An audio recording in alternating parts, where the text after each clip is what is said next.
When you say the word tornado, there's a very close thread for this church and for our community.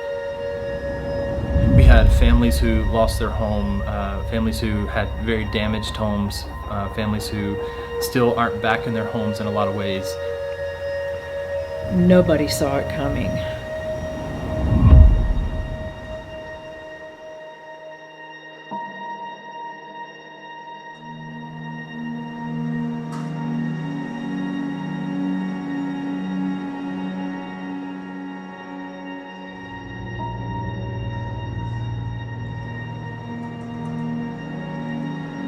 I remember coming in to work that next day, maybe even that day, kind of processing where do we start? I drove through a lot of the damage on my way to the church that day, but really I was so unsettled of I don't need to be here in this building. I need to be. There are families who don't know what they're going to do to sleep somewhere tonight, right? And so I just began processing and praying, God, what can I do? What do I have?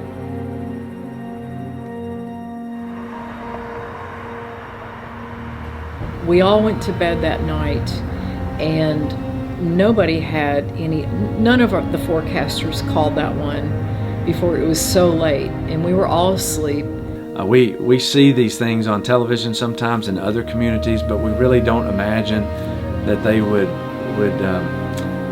that we would face those things.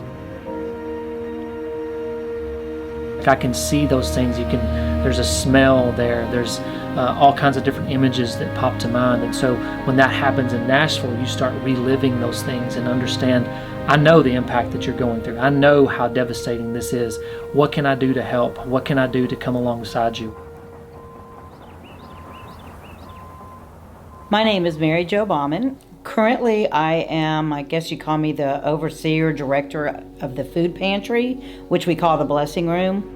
The tornado hit, and so we moved right into doing tornado relief first, which had clothing, furniture, household items, cleaning items, which was a big need from the tornado, and food as well.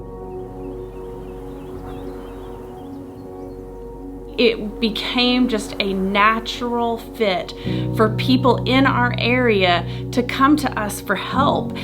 We had people who helped pack up homes for people who could no longer stay in their home. The pantry was a huge thing. We had items from Amazon pouring in every single day. We started sending out crews to individuals, and we went door to door with sheets for them to fill out. What do you need? What are your needs? We did the t-shirt drive with the Pray for Chattanooga logo. So we sold t-shirts to raise money to help.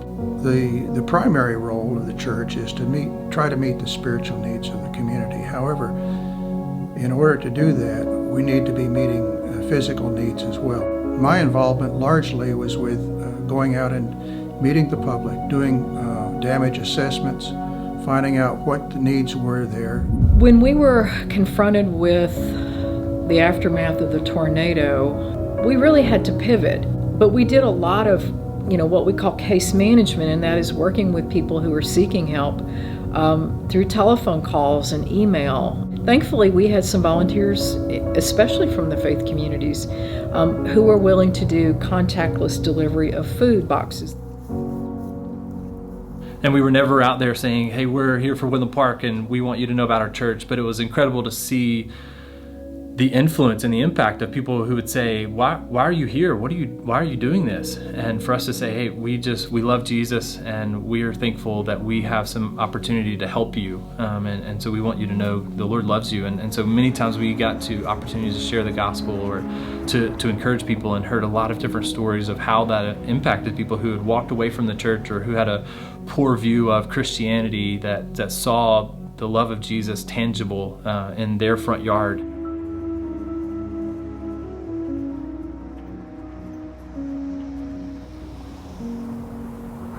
I think COVID has impacted people on a myriad of different levels. You've got individuals that really haven't missed a whole lot of what we call, they haven't missed a whole lot of the beat.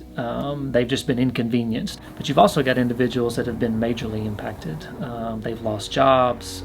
They're trying to figure out, where's my next meal coming from?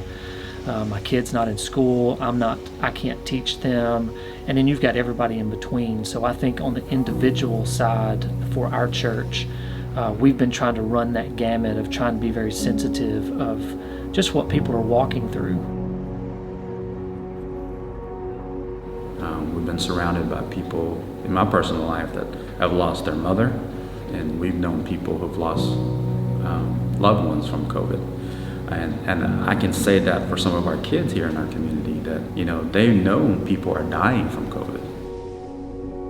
COVID-19 has changed the landscape of how we think about ministry and how we do ministry. But more than anything, we've seen our church family rise up and care for one another in a way that's significant. Food pantries to care for those in our community, helping with tutoring kids that may need some extra help because of the school schedule. We've seen just a lot of great ministry emerge as people take responsibility to care for their neighbors. You know, we have this expertise to help displaced people, you know, regardless of how they're displaced. And the answer from my staff, who I rely on, was, you need to call the mayor's office and tell them we can help. And I did just that. I happen to know Mary Falls, one of Mayor Cooper's trusted aides, and I told her, we have people who are available to help, and they're very experienced with this type of thing. And days after that, we were named one of the first 4 agencies to distribute the city's COVID-19 response fund. This is not the time for us to run away from the fire. It's time for us to run towards the fire. And so we delivered meals.